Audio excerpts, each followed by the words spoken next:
Hello दोस्तों, Shubham classes में आप सभी का स्वागत है। आज हम आप लोगों को बताएंगे कि फ़िज़िक्स के न्यूमेरिकल किस तरीके से सॉल्व किए जाते हैं। अगर फ़िज़िक्स के न्यूमेरिकल आप सॉल्व करना सीख गए तो फ़िज़िक्स जो है आपको काफ़ी इंटरेस्टिंग सब्जेक्ट लगेगा। थियरी तो आप सब लोग याद कर ही लेते हैं, ठीक है। जो प्रॉब्लम आती है वो थोड़ा बहुत न्यूमेरिकल में आती है। उस न्यूमेरिकल आप सॉल्व करना अगर सीख गए तो मैथ से भी ज़्यादा इंटरेस्ट आपको जो है फ़िज़िक्स में आएगा। तो फिज़िक्स को कि न्यूमेरिकल को सॉल्व करने के लिए कुछ बेसिक चीज़ें जो है हमको ध्यान में रखनी होती है, ज़्यादा नहीं, बस कुछ ही।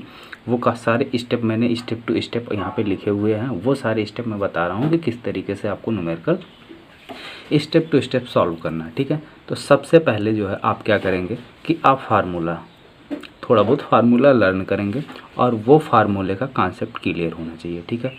अब यहाँ पे थोड़ा सा हम आपको ये बता दें कि ये स्टेप 1 और स्टेप 2 में क्या है कि कुछ टीचर बोलते हैं पहले कॉन्सेप्ट लर्न करो फिर फार्मूला, ठीक है।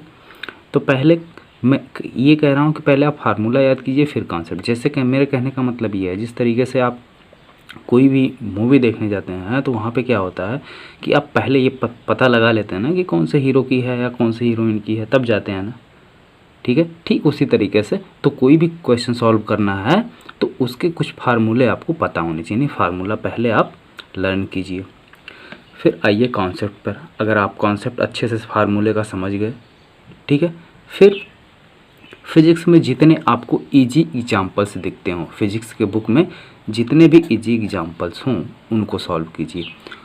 जो सॉल्व एग्जाम्पल हैं उनकी बात कर रहे हैं, अगर चाहे उनको ऐसे हाथ रख के सॉल्व कीजिए या ऐसे आप बुक रख लीजिए, ठीक है। वो अगर आपसे सॉल्व हो जा रहे हैं तो अच्छी बात है। अगर नहीं सॉल्व हो जा रहे हैं फिर जाइए कॉन्सेप्ट की तरफ, ठीक है। तो उसका कॉन्सेप्ट, और कॉन्सेप्ट का मतलब ये है जैसे आप फार्मूला यूज कर रहे हैं, मान लीजिए आपने फार्मूला यूज किया F=ma, ठीक है। ये आपने फार्मूला यूज किया तो इसमें आपको हर एक टर्म की मीनिंग पता होनी चाहिए। F क्या है, बल है यानी फोर्स है। M क्या है, मास है यानी द्रव्यमान। A क्या है, एक्सीलरेशन यानी त्वरण है, ठीक है। तो इस तरीके से आपका फार्मूला जो है और फार्मूले का कॉन्सेप्ट इस तरीके से क्लियर होना चाहिए, अदरवाइज आपको डिफ़िकल्ट होगी। जैसे आप क्लास 9th में जाएँ, वहाँ पे एक फार्मूला लगाते थे A=u - b/t, ठीक है। तो यहाँ पे t जो है वो समय नहीं है, एक्सीलरेशन की ड्यूरी, यानी जब तक एक्सीलरेशन हो रहा उस टाइम तक का ये समय है। ये टाइम ड्यूरेशन है, कहाँ तक का, जब तक एक्सीलरेशन उसमें होता है वहाँ तक का ये समय है। इसीलिए जो वहाँ रॉकेट टाइप के जो क्वेश्चन होते थे वो सॉल्व आप लोग थोड़ा बहुत मिस्टेक कर जाते थे, नहीं सॉल्व होते थे, ठीक है। तो इस तरीके से कॉन्सेप्ट क्लियर होना चाहिए। हाँ, अब अगर आपके इजी एग्जाम्पल सॉल्व हो गए हों तो अब आइए थोड़े से डिफ़िकल्ट एग्जाम्पल की तरफ। उनको भी ठीक इसी तरीके से आप अच्छे से देखिए, बुक से एग्जाम्पल पढ़िए, कौन सा फार्मूला लग रहा है, ठीक है। फिर उस फार्मूले में कॉन्सेप्ट देखिए कि क्या क्या इसमें क्लियर है, क्या क्या क्लियर नहीं है। अगर आपका कॉन्सेप्ट नहीं क्लियर है तो बिल्कुल घबराने की ज़रूरत नहीं। उस कॉन्सेप्ट को चाहे आप अपने टीचर से पूछिए या स्कूल में पूछिए या कोचिंग में पूछिए या आपके सामने यूट्यूब का ओपन प्लेटफॉर्म है, आप यहाँ सर्च करके अपने कॉन्सेप्ट को क्लियर कीजिए, ठीक है। उसके बाद जब आपका कॉन्सेप्ट क्लियर हो जाता है तो बहुत अच्छी बात, तो फिर कोई भी एग्जाम्पल्स हो या कोई न्यूमेरिकल हो वो आपसे सॉल्व हो जाएगा। फिर आगे बढ़िए।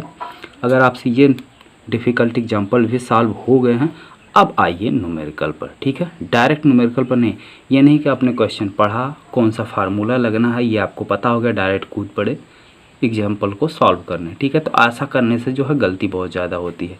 पूरा जब तक कॉन्सेप्ट हम क्लियर ना कर लें तब तक उसको सॉल्व ना करें। ऐसी गलतियां हम भी किया करते थे, लेकिन वही गलतियां आप लोग ना करें, इसलिए हम आप लोगों को बता रहे हैं, अपना एक्सपीरियंस आप लोगों के सामने बता रहे हैं।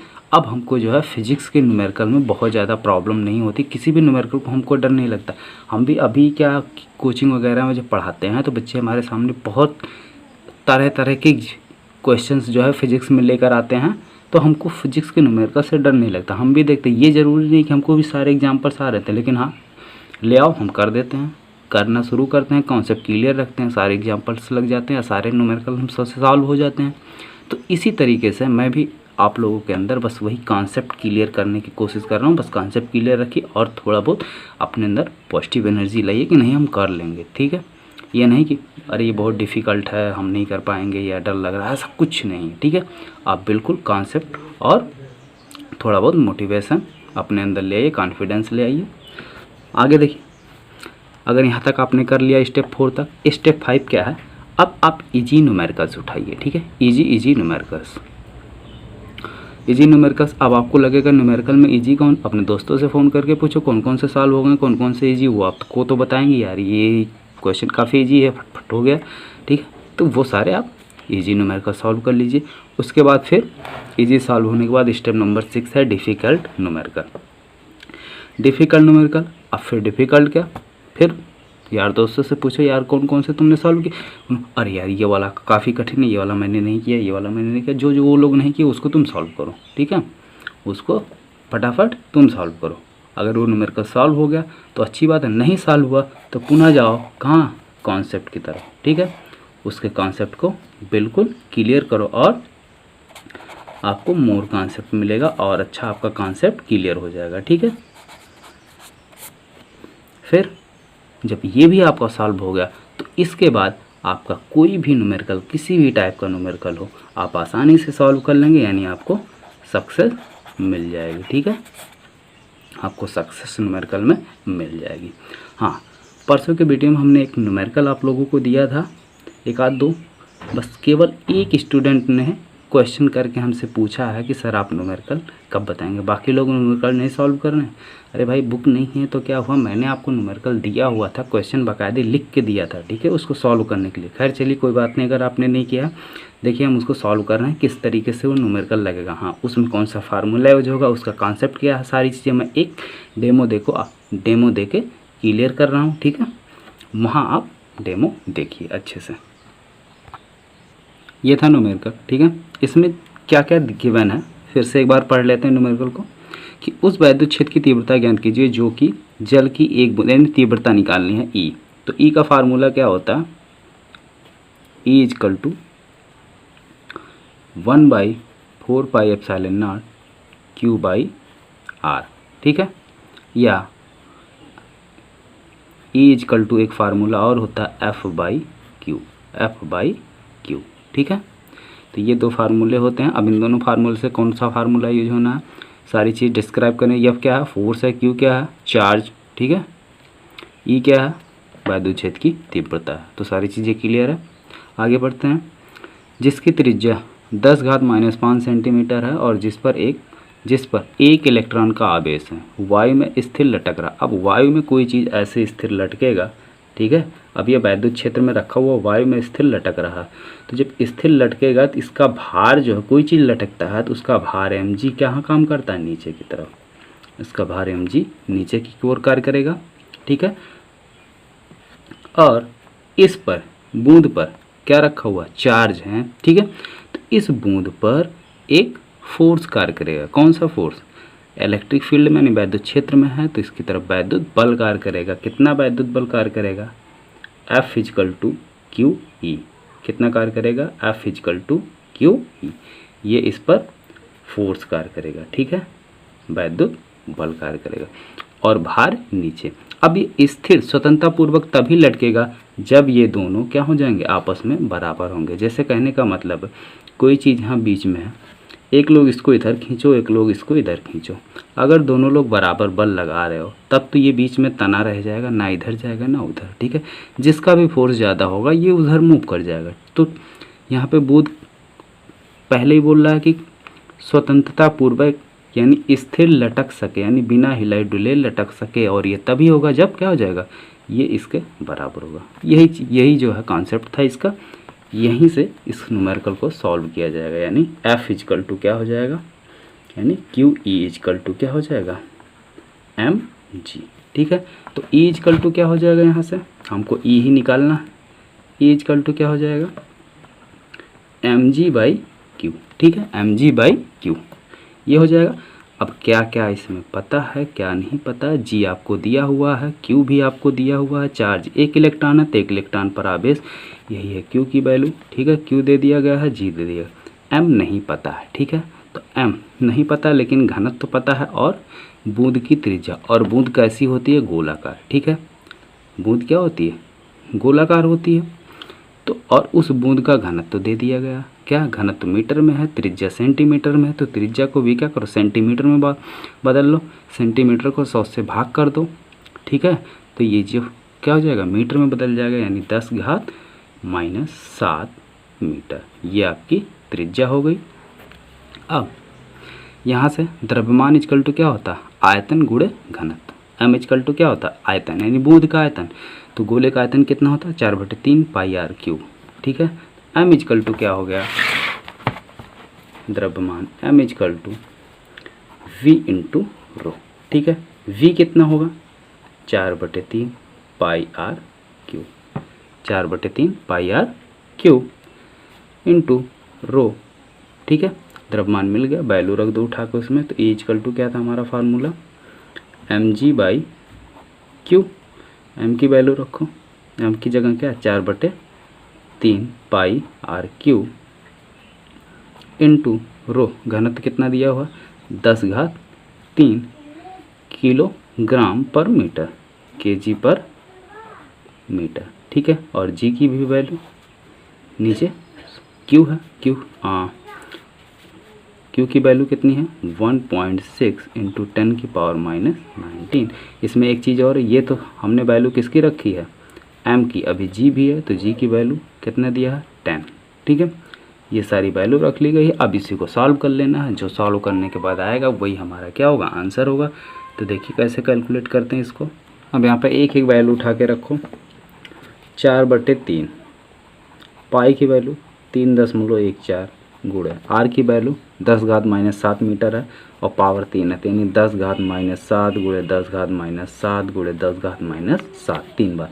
तो इसको सॉल्व करोगे टोटल कितना हो जाएगा, 10 घात 7 7 दिन 14 7 त्रिक 21 माइनस 21। ठीक है, तो आर क्यूब की जगह सीधे लिख दे रहे हैं 10 घात माइनस 21, 10 की पावर माइनस 21 इंटू 10 की पावर 3 और इंटू 10।